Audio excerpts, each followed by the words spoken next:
الرحمن الرحيم. الحمد لله رب العالمين، والصلاة والسلام على خير خلق الله محمد وعلى آله وأصحابه الكرام وتابعيهم بإحسان إلى يوم الدين. ربنا أرنا الحق حقا وارزقنا اتباعه، وأرنا الباطل باطلا وارزقنا اجتنابه. ربنا آتنا في الدنيا حسنة وفي الآخرة حسنة وقنا عذاب النار. بەڕێزان و خۆشەویستانم، عنوان و ناونیشانی ئومەویەکان دەوڵەتێک بۆ خزمەتی ئیسلام، ناونیشانی ئەم وتارانەیە کە لە خزمەتانە پەخشیانەکەین و باسییانەکەین. چەند وتارێک باسی سەیدنا موعاویەمان کردو ڕەزا و ڕەحمەتی خوای لێبێ کە ئەعدای زۆرە، دوژمنی زۆرە، لە شیعە دوژمنی هەیە، لە خەواریج دوژمنی هەیە، لە هەردوو تەرەفەت، و محبیشی زۆر لە جیهانی ئیسلامی ئەوانەی کە خۆشیان ئەوێ زۆرن. بۆیە لە هەردوو تەرەفەوە زیادەڕەوی کراوە لە حەقی سەیدنا موعاویە. هەندێک زیادەڕەویان کردو لە ڕقلێبوون لە سەیدنا موعاویە، هەندێک زیادەڕەویان کردو لە خۆشویستنی سەیدنا موعاویە. بۆیە کاتێک کە سەیرەکەی ئێمە حەدیثی مەوضوعمان هەیە، ئەو حەدیثانەی کە هەڵبەسراون بەدەم پێغەمبەرەوە صلی الله عليه وسلم، ئەحادیثی مەوضوع زۆرە کە هەڵبەسراوە بەدەم پێغەمبەرەوە صلی الله عليه وسلم. بەڵام عولەمای جەهابیزەی ئەم ئومەتە هاتوون هەمویان جیا کردوتەوە و چەندین کتێبیان دانا و حەدیثە مەوضوعەکان و ضەعیفەکان و صەحیحەکان و هەمویان جیا کردوتەوە لە یەکتر. بۆیە کۆمەڵی فەرمایشت هەیە کە مەوضوعە باسی فەضیلەتی سەیدنا موعاویە ئەکا، هەندێکیش مەوضوعە باسی زەمی سەیدنا موعاویە ئەکا. لە هەردوو تەرەفەکە ئەم زیادەڕەویە کراوە. فەرمایشتێک لەوانەیە مەدحی ئەکات کە لە مەوضوعەکانە ئەڵێ یا موعاویەت ئەنتە منی وأنا منك، باشە یان كاد معاوية أن يبعث نبيا من حلمه وإتمانه على كلام ربي، أو أن نزیک بوو کە موعاویە پێغەمبەرێک بێ بە پێغەمبەران، ئەوەندە حەلیم و لەسەر خۆ گومانیتیان نییە موعاویە ڕەزا و ڕەحمەتوڵڵاهی زۆر حەلیم بوو. دواتر باسی صفاتەکانی ئەکەین، بەس خودی ئەم فەرمایشتێکی مەوضوعە.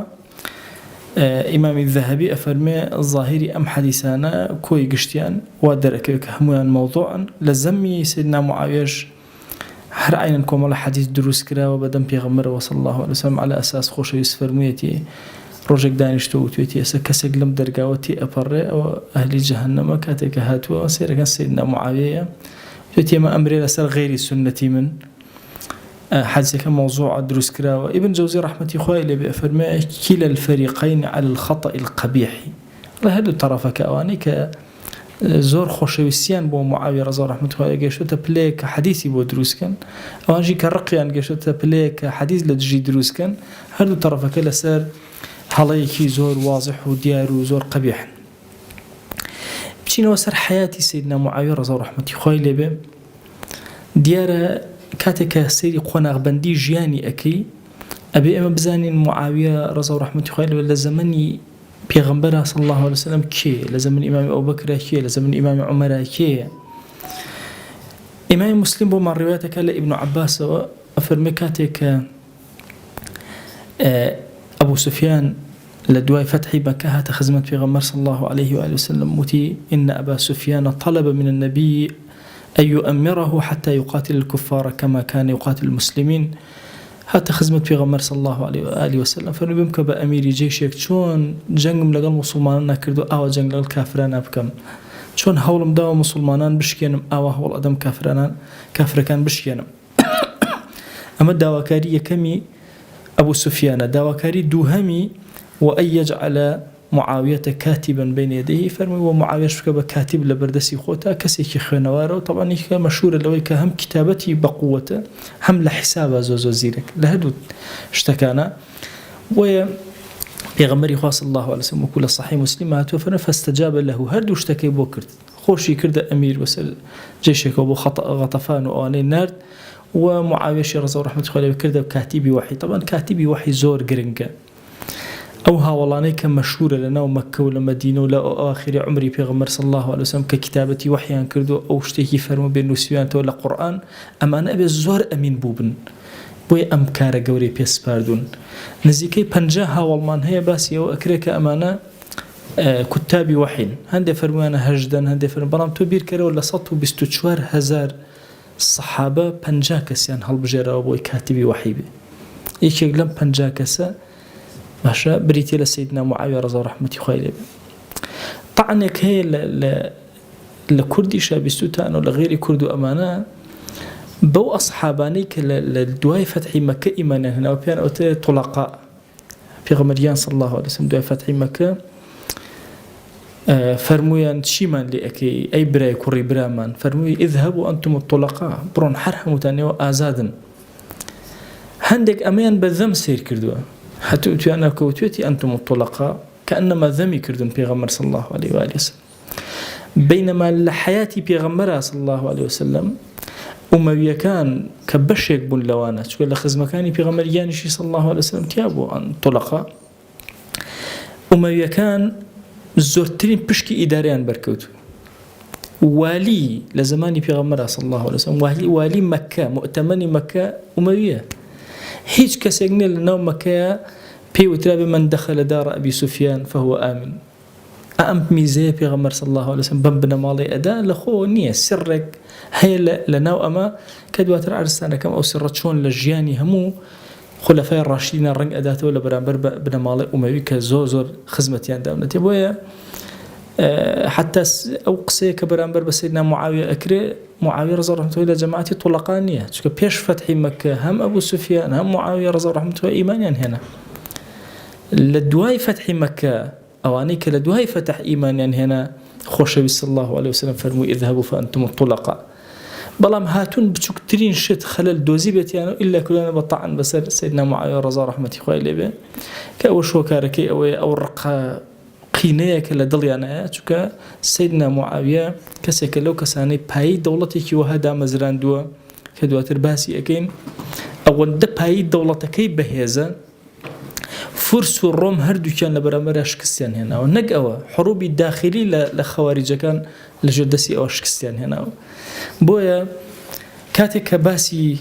سيدنا معاوية أكري ومسا أهم طعني اللي أدري وأهم قصبران بري أكري حتى اشتقني يعني سولة طلقاني هرب زور لنا طلقاني حتى هند الجاهلي والله خوش من هرب الشوازة وكلمات أنا بكارينا بران برب قدري قوري أصحاب رضا ورحمة خوالي بغير برب تشاوانك كبيغمبريان صلى الله عليه وآله وسلم بينيو لزماني إمامي أبو بكر معاوية رضي الله عنه خوالي بتشيبي أو زين لزماني خوشويستا كاتبي وحي أمين كسيكي زور أمين ونزيق لبيغمبر صلى الله عليه وسلم أو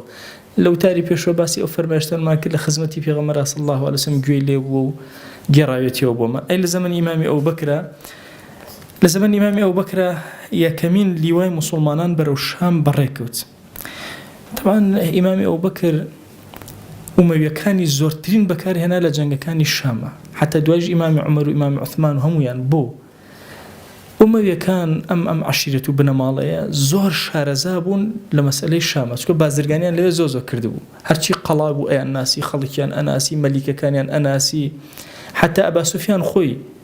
مثلا قيصري بينيبو يعني هموين أناسي هرقلي بينيبو بويا هات لواي شامي هرهم يكم جرداء دس خالدي كوري سعيدي كوري عاصي أموي دواء أولي ورقرتوا ياي بكي يزيد كوري أبو سفيان براي معاوية يزيد بيا زور عظيم بوا ألين باشترين من علكاني أبو سفيان بريتيب ولا يزيد كصفات قيادي زور قوريت يابو زور برزيت يابو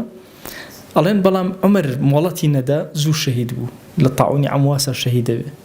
وفاتك أفرمون أجر أول نبوة همو جهاني ألين يكيب للداهية الزور قوركاني عرب كألين لباوكي أبو سفيان لمعاوية براي بهستر وبريتي ولا كي ليزيد كرء أبو سفيان كزور مستواي كي برز عملاقي كي زور قورة بو سيدنا أبو بكر لواكي يدس أو يكمن جيشي قورش كبري بخري لزمن إمام أبو بكر بأمر إمام أبو بكر أو جيش يزيد كبروا شامي أنير طبعا لقال جيشك خوي ببي أروى جيشك أو بسر أسبكان يعني أرون إمامي أبو بكر لو كانت عمري شي قورية أفرمي بقاتل مباركاني ورده أروشتو وصيتي بو أكردن وصيتي بو أكردن بالتقوى إخوة وأقاتان لدين داري تاني جيشك يبريخص لدواترة بيوستي بهاوكاري هبو يزيد هر سيدنا أبو بكر جيشي بچوكي دروس كر أوي كمابو بقايا یا دەستی معاویە برای خۆ معاویە لەو کاتە زۆر گەنجە بەڵام ئەزانن مەشهورە لەناو عەرەبا چەند کەسێک هەبوون پێیان وتە دوهات العەرەب یعنی عاقڵترین کەسی عەرەب زیرەکترین وریاترین یەکێک لەوانە معاویە بەو گەنجیە ئیمامی ئەوبەکر جێیشێک ئەنێرێ بۆ ئیمداد و بۆ تەئیدی یەزید ئەو جێیشە بە قیادەیەکی ئەنێرێ بە قیادەی معاویە خۆ زۆرێک لە سەحابەی کیباری تایە زۆر کەسی گەورەی لە ئەسحاب تایە ئەخایان خاتە بەردەسی معاویە ڕەزا و ڕەحمەتی خوای لێبێ وەکو ئیمامی طەبەری و زۆرێکتر لە مؤرخەکان باسییان کردووە لە جەنگی یەرمووکە سیدنا معاویە لە زمانی ئیمامی ئەبوبەکر دەورێکی زۆر گەورە و ڕۆڵێکی زۆر گەورە بینێ خۆشی و باوکیش و براشی هەمویان حتا ئەبوو سوفیان طبعا لە جەنگی یەرمووکە چەند جارێک مسلمانان خەریب و شکستیان هێنا لە بەرامبەر ڕۆمە هاتن بڕیاریاندا کۆمەڵی خەتیبی زۆر چاک بێنن ئەم خەتیبانە بێن قسە بکەن وتار بن حماسەتی جێشەکە بەرزکەنەوە یەکێک لەو کەسانەی کە هەڵیان بژات ئەبوو سوفیان بۆ ئەبوو سوفیان زۆر پیر بوو لەو کاتە وتیان وەرە تۆ وەردەودە حرسی سوور جێشەکە سوور کە لەسەر جیهاد و لەسەر قتال و ئەوانە ئەفەرمێ بەناو جێشەکە ئەگەڕا هەر بینە ئەچوە لای جەماعەتێک یەکێک لە قسەکانی الله إنكم ذادة العرب وأنصار الإسلام كور إيوة ذادة العرب ذادة جمعي ذائدة بذي بشوك أخت الدال بمعنى شيء بمعنى أو كساني كالروح يشتاق أبارزن وإيوان روحي عرب أبارزن إيوان أنصاري إسلام روحي دين أبارزن أما نتشاك تيجيشتون كالعرب مادة الإسلام زاني أنا دين داري وخواناسي وهستانا وأم أمتا بقاش عرب أكره كوتني عرب كوتني دينك بۆیە زۆر هەوڵیان داوە لەم خاڵە زۆر بە وریانە مامەڵەکەن بۆیە ئەم کەلیمە بەرامبەریان بەکارێنە بۆی تەحریزیان کە بەهێزیان کە توند بن ئەینجا ڕوو ئەکاتە ئەوان ئەڵێ ئەوەی کە لە بەرامبەرتان وەساو ئینەهم ذادة الڕوم ئەوانش حیمایە ڕوم ئەکەن و ئەنسار و شرک ئەوانە هاوکاری شرکەکەن ئێوەش هاوکاری ئیسلامەکەن چەند جیاوازن ئێوە ئازابن بەهێز بن بەرامبەریان حتا ئەفەرمێ ئەم قسانەی ئەم زۆر تەئسیری هەبوو لە یەکێک لە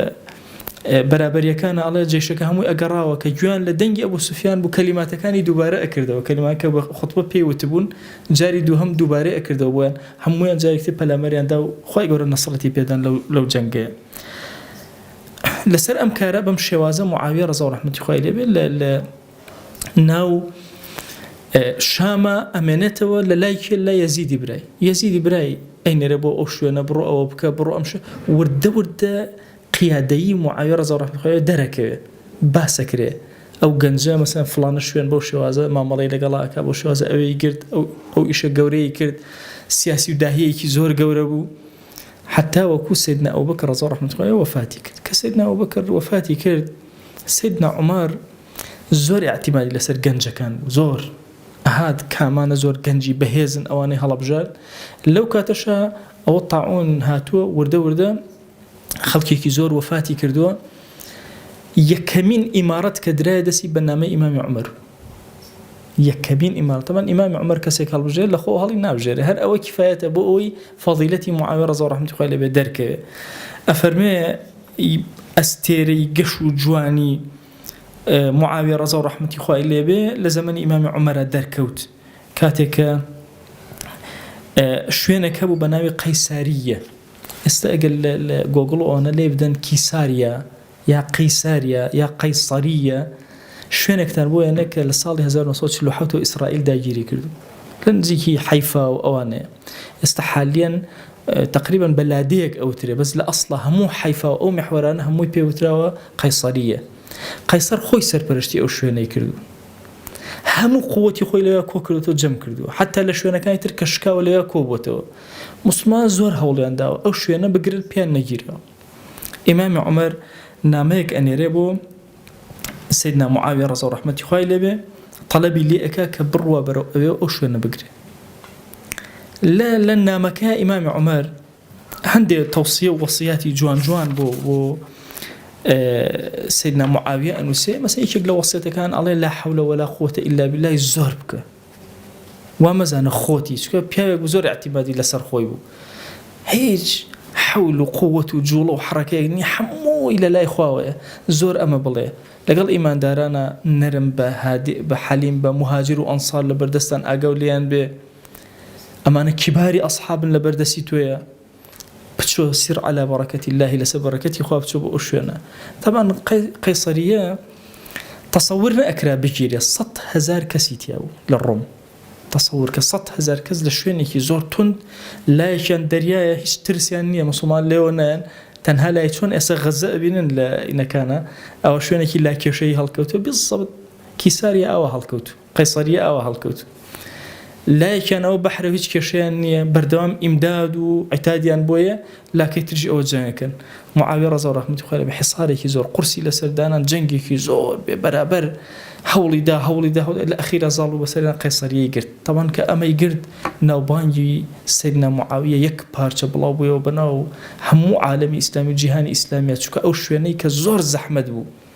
همو اعتمادي نصارى لسر أو شويني بو أو شويني فتح كردو قرتي هر أمجبو بسرتهاي كي زور قورا دواتر كمثلا قدس رزقارة كريو شويني كاني تر هر هموي عسقلان وكيو همو أساسك أقرته بو أمشونا وكو برديشي زور قورة لبرانبر مسلمان للشام واستابو كمسلمان اثنين أتواني هنقاو بنين وهمو نصارى لبيات جنبو بون وهولي أن أداهر سنة مسلمان بشكينن لسدسي سيدنا معاوية رضي الله عنه خويلي به أمشونا رزقار بو لصالي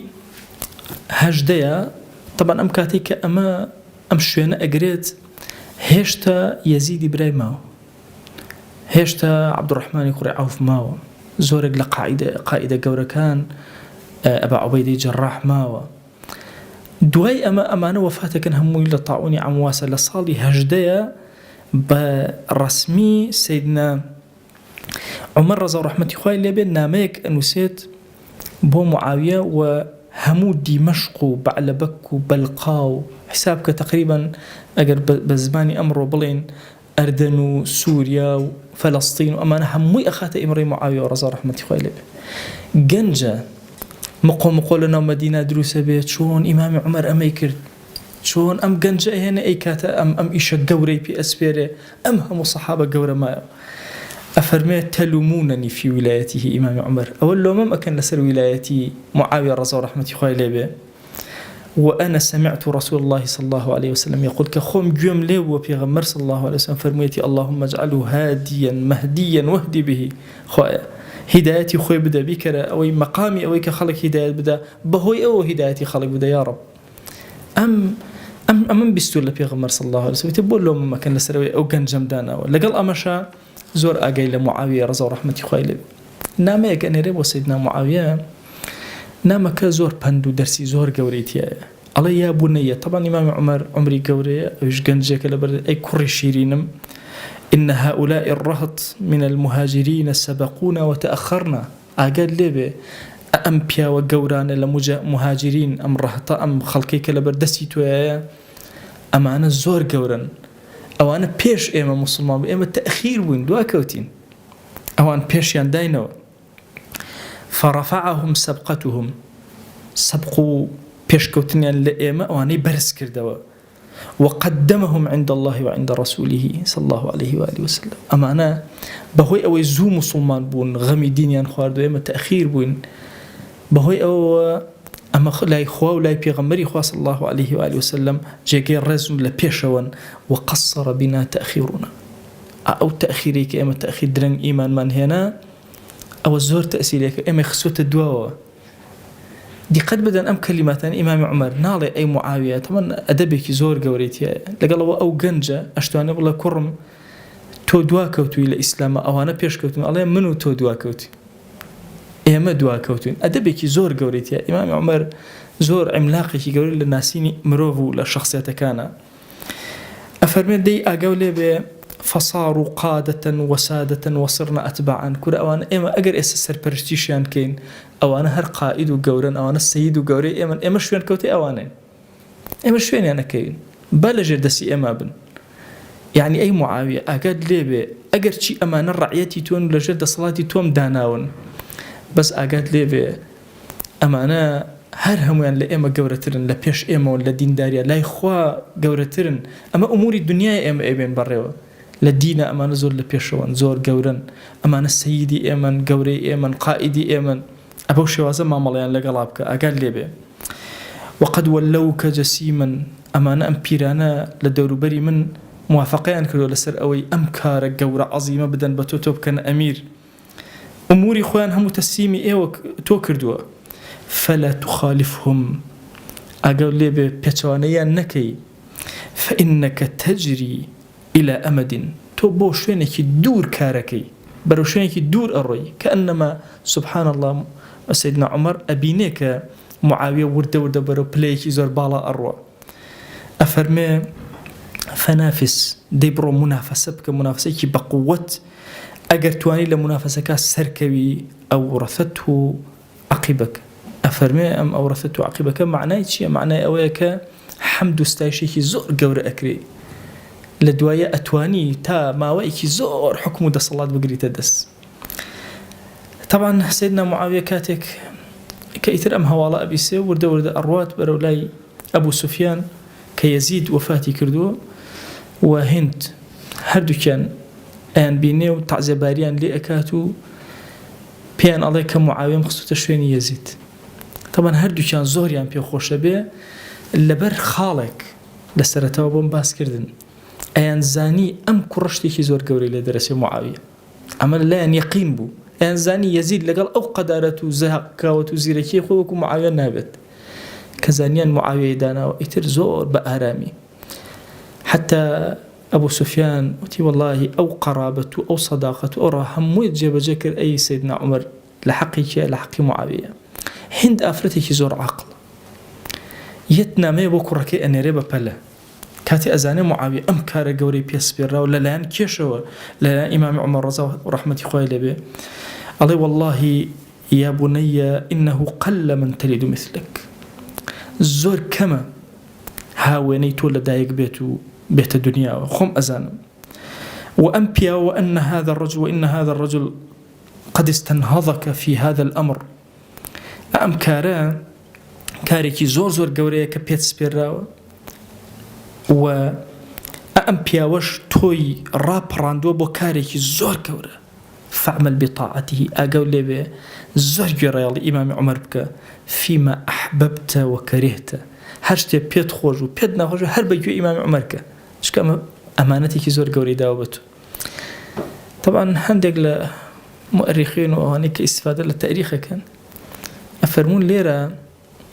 هند كركي خوي باشا ناسي أزاني هرب الرأي خوي إيشكا زور تندلق الرأي خوي خميتي بيتسواني إمام عمر بجولته ولا الرأي كان حزمي إمام عمر أزاني ببلا نامي دايكي كي دلصوص بو كركي أقاد لي بيتشيو بي خوشة بيو ناخوشة بيجو إمام عمر نجاحي تولا بشتي أو بياوي هيزي تولا غل أو بياوي بوي الليرة وإتر ورده معاوية رضا ورحمة خوي ليبي جيبه كاني دا أمزري ودرقاي كي نوي بسر أو أكريتو لأمينك كاتبي وحيه بو أمينك بريو بردني كي أمهم هاولانك لنا الشامهن بو بربركانيك بردوام لقل نصارى وروما دواتر باسكين كتش إنجازاتي قول بو جهاني إسلامي وعالمي إسلاميك طبعا بداخل والله حتى أمرك كيساريا قيصريك يكمين شويني أوا حتى أسج أسوار وجيبانجي بيوما وكيسا بدس يهودا كأو مزقوتي كتيدا ما وهتا استا ميرجوكي تاريخك اقرته او زمني كسيدنا معاوية دروسي كرد يكمين فتحي ليو دسي بكر نابي يكمين شوين ليو انتشاري كربة جهاني إسلامية دواتر لزمن إمام عمر ورد دقاچكاني دامزرا هشتا ما لزمن إمام عمر تشيئك أما ده كفاية أكين لأم درسي أمرو مانا داوا أكين لذاتي باكي پروردگار خواه لد أبارنا ولد ألالينا وبرحمته بزي خود رحمته بزي خود بسلمانا ببارنا عفو عافيتي خود بسلمانا ببارنا كرمي خود بسلمانا ببارنا لمن خوش بيا رب العالمين خواه جان إما هموشك لديدار تشاوانك أبين كأم تشاوانا هشتا أوانا كبيغمبريان صلى الله عليه وآله وسلم بينيوا تو قوري خود خواه جان